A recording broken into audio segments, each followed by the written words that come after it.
Tourne. Michel, félicitations. Votre performance. Alors, Michel, vous êtes à la fois créatif et théoricien du collectif Referendum Marcoa. Et aujourd'hui, vous réalisez en présence des membres du collectif, mais aussi en présence des béotiens, une performance sur Science. Est-ce que vous pourriez nous en dire plus sur votre démarche? Je dirais que c'était une démarche qui était assez rapide. Oh non, c'est du mot. Non, bien sûr, comme vous le savez sûrement, notre collectif a à cœur de développer une sorte de lien avec le béotien au travers de la signifiance, de la sursignifiance. Je dirais que le béotien a en général une certaine facilité à percevoir le geste dans l'art contemporain.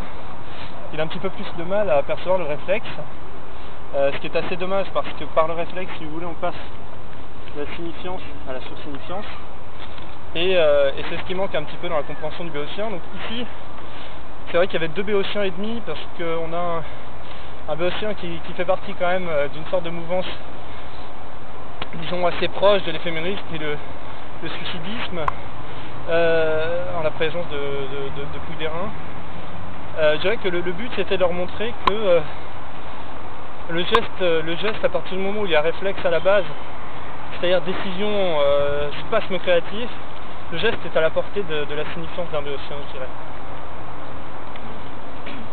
Mais alors pourquoi cette performance aujourd'hui précisément, puisque finalement elle a été programmée, mise en œuvre? Est-ce que vous pourriez nous en expliquer à la fois cette programmation et la mise en œuvre, la mise en place, et notamment votre expression visagale tout à fait intéressante dans cette performance? Alors,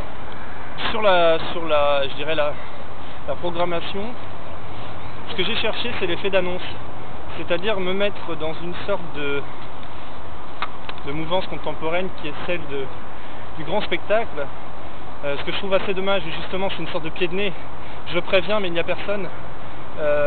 J'avais prévenu énormément de monde, on avait prévu énormément de monde, et c'est ça que je trouve intéressant, c'est que cet effet d'annonce a échoué.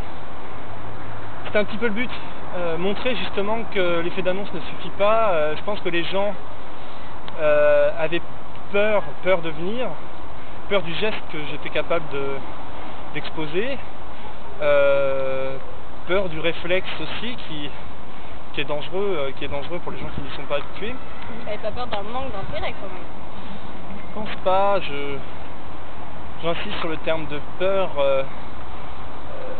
comment dire, d'appréhension si vous voulez, dans le sens où ils n'ont pas, parce que l'appréhension c'est simple, on prend un objet, on prend une œuvre, on se l'approprie. L'appréhension, synonyme de peur dans les sociétés béotiennes, l'appréhension c'est le fait de refuser, si vous voulez, de cette préhension. Quant à mon expression visagale, c'était justement une sorte de... Comment exprimer ça?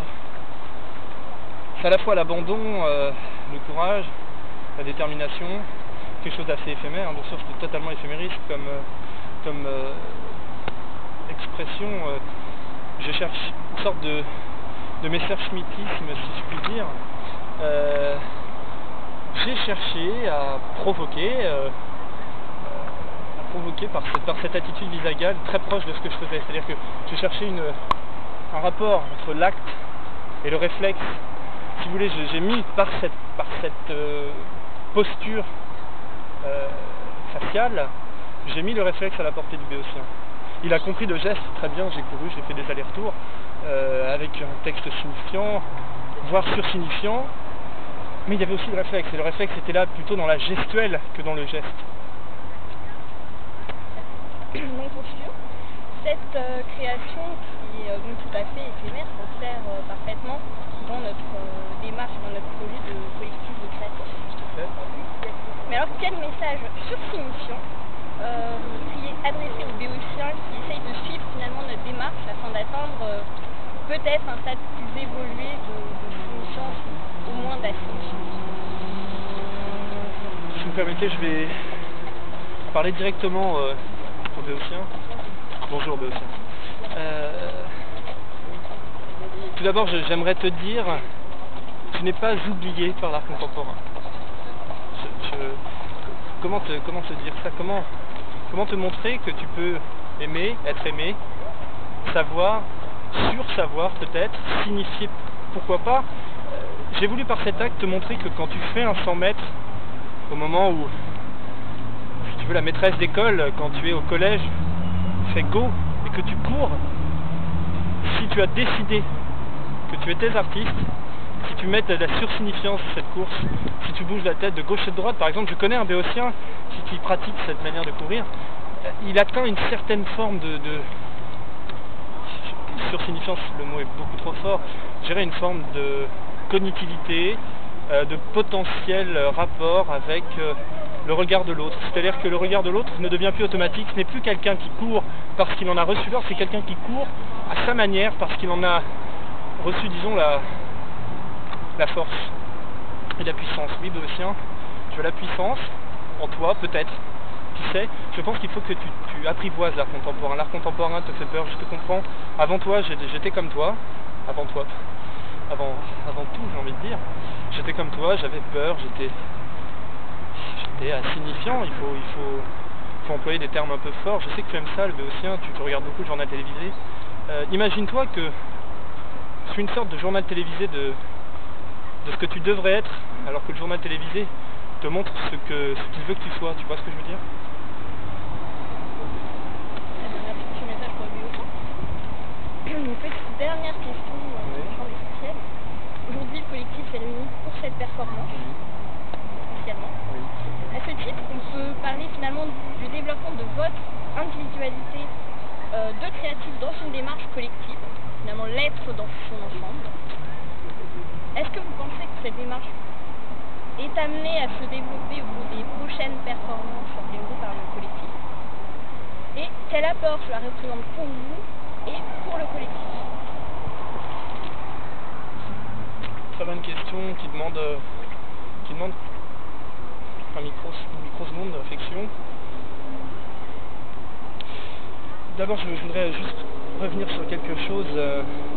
Justement, le collectif me permet, en tant qu'individualité, de m'exprimer et de rejeter finalement l'artificialité. C'est-à-dire que quand on est seul, face aux béotiens, face à un public, même un public cognitivement préparé, on est obligé, si on est seul, de se sur-représenter. C'est une sorte de sur-représentatio qui forcément mène à l'accessoire, mène à l'artifice. Un exemple tout bête. J'avais prévu, sachant que j'allais être interviewé à l'issue de cette performance, pour me donner une contenance hors du collectif justement, de fumer la pipe pendant cette interview. Une sorte d'accessorisation de ma personnalité, une sorte de professoralisation, si vous voulez, de mon discours. Et je me suis dit, mais non, j'ai pas besoin d'accessoires, d'artificialité à partir du moment où justement je suis porteur d'un message collectif à partir de mon individualité. C'est-à-dire que déjà ma simple présence en tant que représentant d'un collectif, en tant que membre d'un collectif, en tant que serviteur de ce collectif, me permet de me dégager de toute forme de...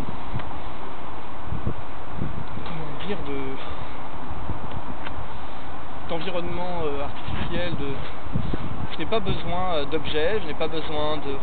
À la limite, je n'ai même pas besoin de performance. Cette simple interview sans performance, à mon avis, est aussi significative que cette performance sans interview. Si vous voulez, il y a une sorte de... Ce que je fais, je l'aime, je le fais bien, je le fais mal, je m'en fous, je veux dire, c'est de l'art. Je fais partie d'un collectif qui fait de l'art complètement sans borne, si vous voulez. On est tous dans une individualité, non ? Totalement éphémériste même. Ok, voilà, j'ai fait une œuvre d'art, j'ai produit une œuvre d'art, j'ai agi une œuvre d'art devant tout le monde, devant les gens de mon collectif. Voilà, ça aurait pu être toi, vous, nous, peut-être eux, je ne sais pas, je pense que...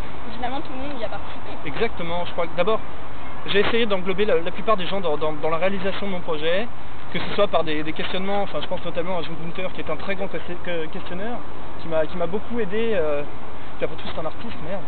Je suis un artiste, nous sommes tous des artistes, merde. Et j'ai envie de dire aux gens, collectivisez-vous pour mieux vous individualiser et sursignifier, je dirais. Sans moi. Merci. Au revoir, Béotien.